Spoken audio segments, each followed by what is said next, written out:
विषय आहे तो आहे की आपल्याला देवाने जे गिफ्ट्स दिलेले किंवा जे टॅलेंट्स दिलेले त्याचा आपण परमेश्वरासाठी उपयोग करून घेतो का। सर्वांना काही ना काही देवाने एक गोष्ट निवडून दिलेली आहे किंवा जरी आपल्याला माहीत नसेल तरी देवाने आपल्यासाठी काही ना काही एक योजना केलेली आहे की त्याने करून आपण त्याचं गौरव करावं किंवा त्याचं नाव सर्वांपर्यंत पोचावं किंवा त्याची सुवार्ता सर्वांपर्यंत पोचावं। ह्या गोष्टीची सर्वांसाठी जे ख्रिस्ती लोक आहे किंवा जे नसेल पण परमेश्वराने सर्वांना निवडलेलं आहे। तर आपल्यामध्ये प्रथम म्हटलं तर एक स्टोरीपासून मी सुरू करतो की जसं मी 15-16 वर्षाचा असेल तेव्हा स्टार्टिंगला मला माहीत नव्हतं की मेसेज काय असतं, सर्मन देणं काय असतं। पण त्या टायमिंगला छावणीच्या चर्चमध्ये मी असताना तेव्हा त्यांनी मला सुचवलं की नाही, यूथची जेव्हा मीटिंग्स असायचे की नाही तू बोल थोडंसं। आता मी मस्ती करायचो चर्चमध्ये, पण आता आम्हाला काय माहिती की चर्चमध्ये म्हणजे बोलणं काय असतं, वचन बोलणं काय असतं किंवा वचनचं सारांश करणं काय असतं।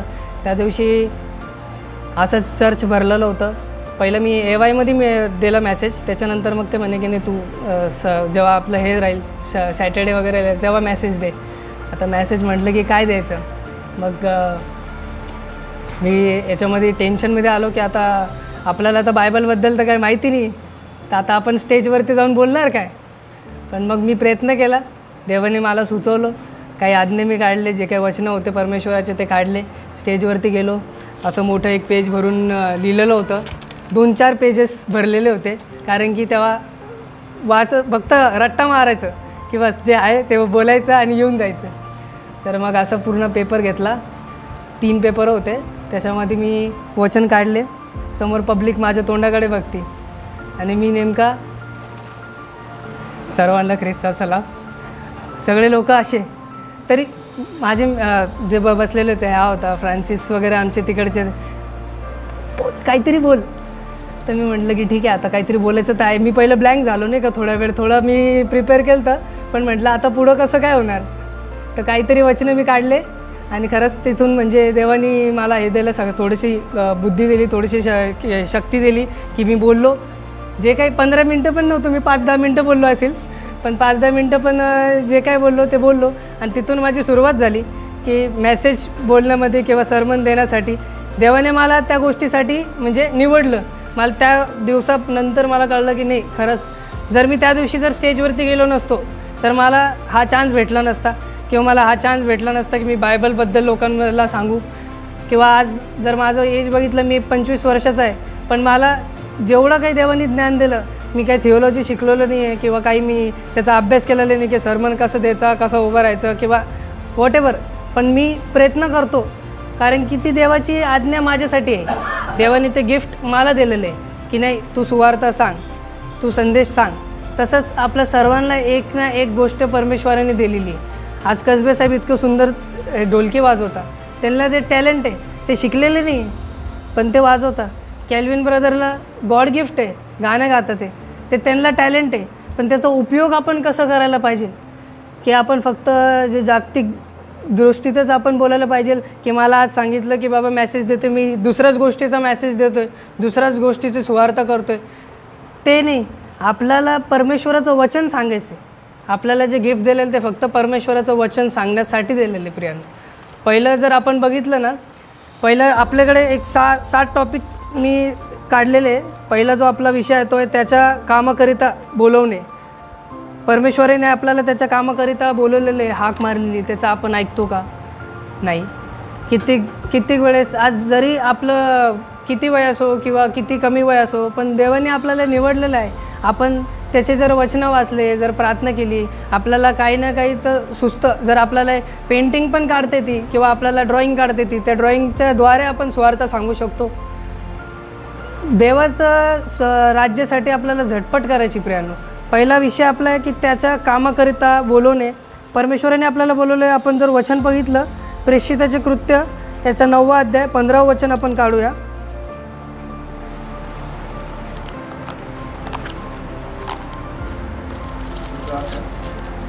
नववा अध्याय 15वं वचन की त्याचे कामाकरिता परमेश्वराने आपल्याला बोलवलं आहे। वाचा। परंतु प्रभूने त्याला म्हटले, जा, कारण परराष्ट्रीय राज्य व इस्रायलाची संतती यांच्या समोर माझे नाव घेऊन जाण्याकरिता तो माझे निवडलेले पात्र आहे. 16 वचन. आणि त्याला माझ्या नावासाठी किती दुःखी सोसावे लागेल ते मी त्याला दाखवीन. आमेन. परमेश्वराचं वचन तो शाऊलला सांगतोय, हाक मारतोय की जा. परंतु प्रभूने त्याला म्हटले, जा, कारण परराष्ट्रीय राजे व इस्रायलांची संतती ह्यासमोर माझे नाव घेऊन जाण्याकरिता तो माझे निवडलेले पात्र आहे. परमेश्वराने आपल्याला निवडलेलं आहे. परमेश्वर आपल्याला बोलवत आहे. त्याची हाक आपण ऐकतो का? कधी तुम्ही शांततेत बसून प्रार्थना करा, परमेश्वर तुमच्याशी बोलेल. परमेश्वरांनी जे तुम्हाला निवडून दिलेले, आपल्याला कित्येक वेळेस जेव्हा आपण चर्चमध्ये येतो, कित्येक वेळेस आपण खचतो, प्रार्थना नाही करतो, कित्येक वेळेस आपल्याला बोलतं की काही पण आपण जर समजा वचन वाचत तर आपण नाही वाचत. आपल्याला एक सैतान रोखलेलं असतं. तो सैतान आपल्याला का रोखतो प्रियांनो?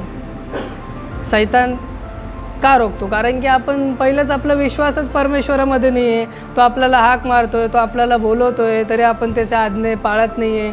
त्यांनी जे आपल्याला निवडून दिलेलं आहे, जरी तुम्ही प्रार्थना पण करत असाल, ते प्रार्थना म्हणजे ते पण एक तुमच्यासाठी, आपल्यामधून खूप कमी जण असेल किंवा ज्याची प्रार्थना खूप चांगली तो प्रकारे प्रार्थना करू शकतो, कारण की त्याला ते निवडलेले, देवाने त्याला ज्ञान दिलेले, त्याला ते टॅलेंट दिलेले की तू त्याची प्रार्थना करू शकतो.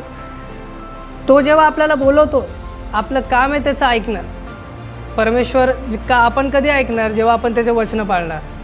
वचनाद्वारे जेव्हा आपण चालू प्रार्थना करू, कळकळीने प्रार्थना करू, तेव्हाच आपल्याला आपलं जे टॅलेंट आहे, जे आपल्याला निवडून दिलेलं आहे, जे आपल्याला गॉड गिफ्ट आहे, ते आपल्याला कळेल.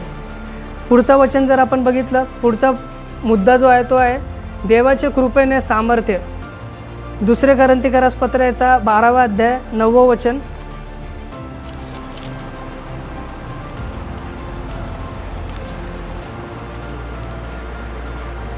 2 कोरिन्थियस 12वा अध्याय 9वं वचन.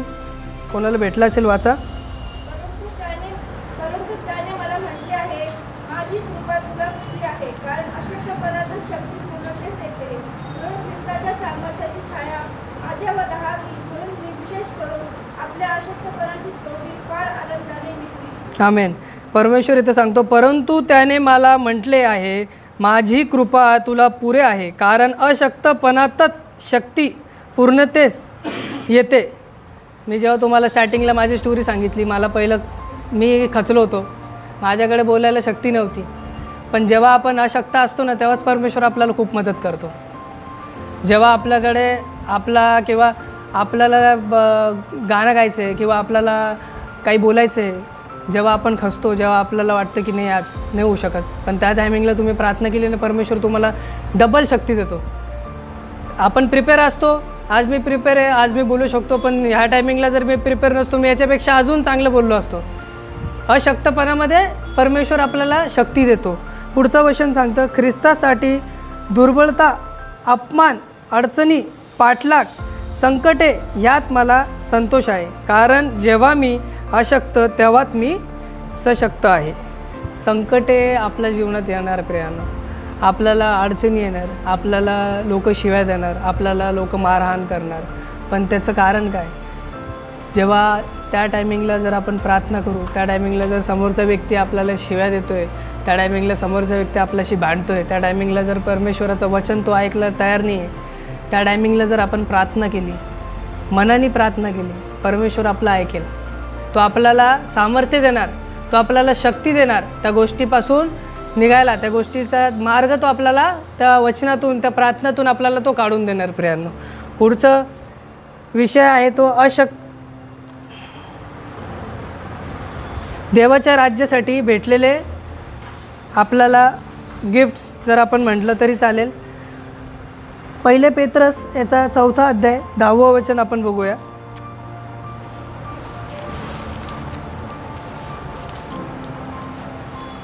प्रत्येकाला जसे उत्पादन मिळाले आहे, तसे देवाच्या नानाविध कृपेच्या चांगल्या कारभाराप्रमाणे ते एकमेकांच्या करणी लावा. प्रत्येकाला जसे कृपादान मिळाले आहे, तसे देवाच्या नानाविध कृपेच्या चांगल्या कारभाराप्रमाणे ते एकमेकांच्या कारणी लावा. आपण जर मित्रांमध्ये बसलेलो असताना परमेश्वराचं वचन सांगा, जर तुम्हाला ती शक्ती आहे. जर तुम्हाला गाणे गाता येतं तर परमेश्वराचे त्यांच्यासमोर गाणे गा. समोरचा व्यक्ती म्हणशील की यार हे काय नवीन, त्यांना तेवढं पीस ऑफ माइंड भेटतं.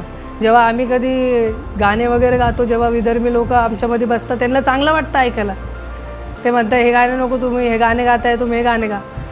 तसं आपण करायला पाहिजे. पुढचं वचन जेव्हा आपण 11 वाजता, भाषण करणाऱ्यांनी आपण देवाची वचने बोलतो आहो असे बोलावे. देवाची वचने बोलणं म्हणजे तुम्ही जेव्हा भाषण देता तुम्ही शास्त्रातून सांगा. जे बायबल तुम्हाला शिकवतं, जे बायबलचे वचन आहे तेच सांगा. परमेश्वराचं वचनच म्हणजे परमेश्वर बोललेले शब्द आहे. जर तेच आपण सांगणार तर ते लोकांपर्यंत पोचणार. आपण व्यर्थ गोष्ट नाही करायला पाहिजे. आपण जे बायबलचे वचन आहे तेच त्याचं पालन करून तेच सांगायला पाहिजे समोर. पुढचं सांगतं वचन, सेवा करणाऱ्यांनी ती आपण देवाने दिलेली शक्तीने करीत आहो अशी करावी, यासाठी की सर्व गोष्टीत देवाचे गौरव येशू ख्रिस्ताचे द्वारे व्हावे. गौरव व पराक्रम ही युगानयुग त्याची आहेत. आमेन. परमेश्वराचं गौरव या वचनातून व्हायला पाहिजे. प्रियानो, मी जे वचनं काढले त्या वचनांचा सारांश एकच पडतो की आपलं जे आपल्याला निवडून दिलेलं आहे त्याची जाणीव आपल्याला कधी होणार आहे. जर आपल्याला ती जाणीव आहे तर त्याचा उपयोग आपण कधी करणार आहे. ती गोष्टीचा उपयोग आपण कधी करणार आहे प्रियानो? का बस जागतिक गोष्टीमध्येच आपण राहणार आहे, जागतिक लोकांसाठीच आपण करणार आहे की नाही यांना हे आवडतं तर आपण तेच करायला पाहिजे. आज समोरच्याला नाही हा संदेश नाही पटतोय, हा संदेश पटतोय का तुम्हाला तर मी हाच संदेश देईल. नाही प्रियांनो, परमेश्वराचं वचन सत्य आहे. ते सत्य तुम्ही लोकांपर्यंत पोचवा. परमेश्वराचं सत्य लोकांना वाईट वाटणार, लोकांना ते कडू वाटणार, पण ते आपल्यासाठी किती मधुर आहे. किंवा ते लोकांपर्यंत जेव्हा पोचणार, जेव्हा ते लोक वाचणार, त्यांच्यासाठी ते किती मधासारखं होणार आहे प्रियांनो. पहिलं आपल्याला त्रास होईल या गोष्टींमध्ये, पण त्या गोष्टींच्या मागेचा जो परमेश्वराने आपल्यासाठी योजना केली ती खूप मोठी आहे. परमेश्वर आल्यानंतर पण विचारणार आहे की आपण त्याच्यासाठी काय केलं. आपल्याला तर त्यांनी सगळं काय दिलं होतं. आपल्याला बरं घर बंगला गाडी हे नाही दिलं, पण आपल्याला एक टॅलेंट दिलेलं आहे, आपल्याला एक गॉड गिफ्ट दिलेलं आहे. त्याचा उपयोग आपण कसा केला? असाच व्यर्थ लोकांसाठी, जागतिक दुनियासाठी का देवासाठी केला? ह्या विषयाचा, ह्या प्रश्नाचा उत्तर प्रियांनो तुमच्याकडेच आहे. तुम्ही प्रार्थना करा, तुम्हाला ते सुचवेल परमेश्वर पिता की नाही खरंच की त्यांनी तुम्हाला काय गोष्टीसाठी निवडलेले आहे. पुढचं जर आपण विषय बघितला, आपण 3 विषय बघितले. त्याचा कामाकरिता बोलवणे, देवाच्या कृपेने सामर्थ्य, देवाच्या राज्यासाठी भेटलेले गिफ्ट्स जे आपण आत्ता वाचलं. त्याच्यानंतर आपण बघूया पवित्र आत्म्याने प्रेरित. पवित्र आत्मा आपल्याला कसा प्रेरित करू शकतो प्रियांनो? योहान 14 जर आपण काढलं, योहान 14:26.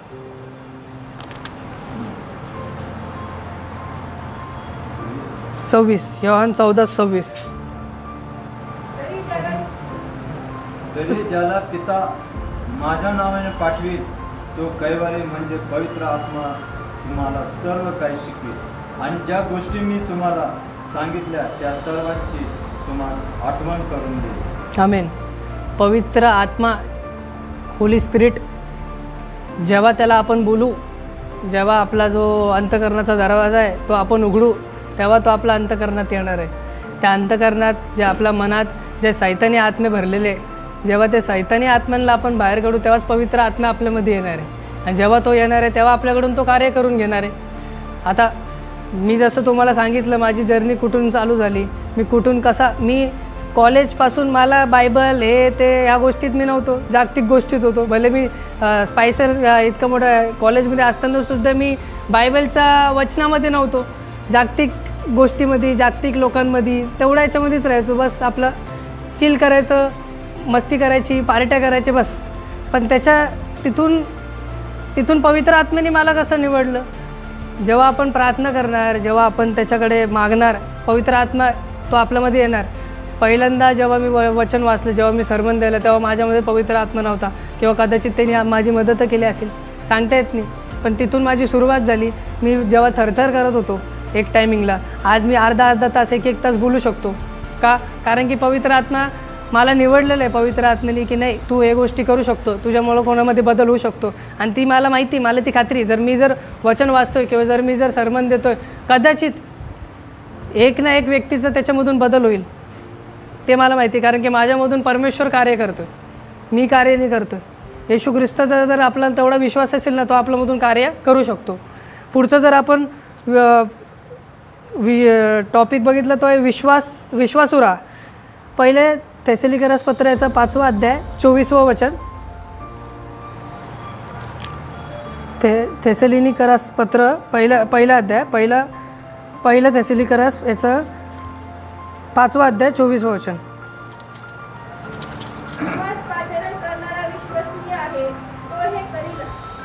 विश्वासू राहा, त्याच्यावरती विश्वास ठेवा. त्याचं वचनच तो स्वतः सांगतोय की तुम्हास पाचारण करणारा विश्वासनीय आहे, तो ते करीलच. जर तुम्ही जर विश्वासात राहणार तर तो तुम्हाला सहाय्य करणारच आहे. तो स्वतः सांगतो की मी तुम्हाला मदत करणार आहे, मी तुम्हाला कोणत्या पण पावलामध्ये तुम्ही माझ्या जर आज्ञात पालन करताय तर मी तुम्हाला ते सिक्युरिटी देणार आहे, मी तुम्हाला गार्ड करणार आहे, तुम्हाला मी प्रोटेक्ट करणार आहे, तुम्हाला मी त्या गोष्टीमध्ये चालवणार आहे. तर आपला त्याच्यामध्ये विश्वास किती भक्कम आहे आपल्याला ते जाणून घ्यायचं आहे प्रियांनो. आज या वचनाद्वारे जे आपण आज वाचलं याचा सारांश आपला एकच आहे की आपल्याला एक निवडलेलं गिफ्ट परमेश्वराने दिलेलं आहे, आपल्याला एक निवडलेलं टॅलेंट आपल्याला दिलेलं आहे. ते टॅलेंट आपण शोधायचं आहे. आपण जर विधर्मी लोकांमध्ये राहतो आहे तर त्यांच्यामध्ये काय बदल येतो आहे आपल्यामुळं, की बस ते जसं करताय आपण त्यांच्यासारखंच होत राहिलो, किंवा ते जसं वागताय आपण त्यांच्यासारखेच वागतो आहे का. एका व्यक्तीमुळं ते 5 जणांमध्ये काय बदल होतो आहे ते किती महत्त्वाचं आहे. ती म्हणजे आता काही पास्टर्स लोक असतात, काही म्हणजे काही असे लोक असतात की जे इतके पवित्र असतात. जर त्यांना जर तुम्ही बायबलचं वचन ते असं वाचताना जर तुम्ही त्यांच्या समजा ते तुमच्या समोर पण असलं तुम्हाला एक वेगळाच प्रकाश वाटतो, शांतता वाटते फक्त बघूनच, कारण की त्याच्यामध्ये पवित्र आत्मा वास करतो. त्या पवित्र आत्मा आपल्यामध्ये पण वास करायला पाहिजे. कोणाकोणाला पाहिजे की पवित्र आत्मा आपल्यामध्ये वास करायला पाहिजे, सर्वांना वाटतं. पण त्या आपल्याकडे जे टॅलेंट आहे त्याचा वापर कधी करणार. हां, आपल्याकडे जो टॅलेंट दिलेला आहे परमेश्वराने त्याचा वापर कधी करणार. की आज जर आपण म्हणणार नाही आता माझं वय झालं, आता काही माझ्याकडून होत नाही, आता बस वाचा आणि सोडा. पण परमेश्वराचा आज्ञा आहे ना की तुम्ही त्याच्या राज्यासाठी झटपट तर करा. एखाद्या व्यक्तीला ह्या चर्चमध्ये आणा, किंवा तुमच्यामुळं त्याच्या जीवनामध्ये काहीतरी बदल झाला, त्याला वचन सांगा, त्याच्यासाठी बायबल वाचा, त्याच्यासाठी प्रार्थना करा, त्याच्यासाठी गाणे गा. काही ना काही टॅलेंट आहे तो शोधा, म्हणजे तुम्हाला एक मार्ग भेटेल. पुढचं जर वचन आपण बघितलं,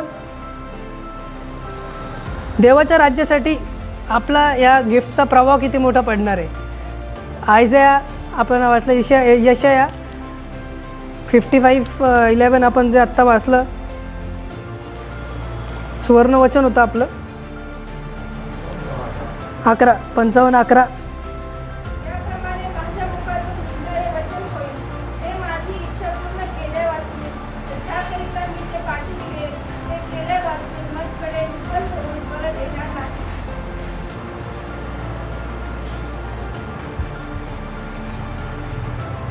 बारावं वचन वाचा.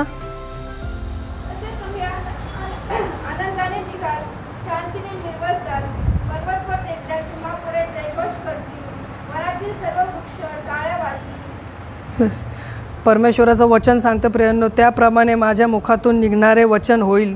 ते माझे इच्छा पूर्ण केल्या वाचून व ज्या कार्याकरिता मी ते पाठविलेले ते केल्या वाचून मजकडे विफल होऊन परत येणार नाही. परमेश्वर इथे सांगतो, परमेश्वराचा आपल्यावरती विश्वास आहे की आपण त्याच्या राज्यासाठी झटपट करणार आहे. आपण किती फेलियर्सपासून गेलो, किती अपयश आपल्या जीवनामध्ये आलं, पण तरी त्या अपयशावरती आपण जर यश मिळवला तर परमेश्वर सांगतो की ते लोक जे आहे ते खरंच काही ना काही आपल्या स्वर्गासाठी किंवा ते सार्वकालिक जीवनासाठी झटपट करणार आहे. वचन सांगतं की त्याचा प्रभाव वरती किती पडणार आहे, स्वर्गावरती आपला प्रभाव किती पडणार आहे. आपण जर आज 50 आहे, आपण त्या 50 100 केलं तर परमेश्वराला आनंद होईल का नाही होणार. 100चे 200, 200चे 1000 जर केले तर त्याचा आनंद परमेश्वराला होणार आहे. त्याचा आनंद स्वर्गामध्ये होणार आहे. जे येशू ख्रिस्ताने आपल्यासाठी मरण पावलेलं आहे, येशू ख्रिस्ताला त्या गोष्टीचा आनंद होणार आहे की आपण त्याच्यासाठी त्याच्या राज्यासाठी किती झटपट केली. पुढचं वचन जर आपण बघितलं प्रियांनो, पुढचा जो आपला विषय तो आहे देव आपल्यामध्ये कार्य करतो आणि आपल्यामधून कार्य करतो. याचं जर आपण वचन काढलं ते आहे फिलिपिकरास पत्र याचा 2रा अध्याय 13 वचन आपण वाचूया.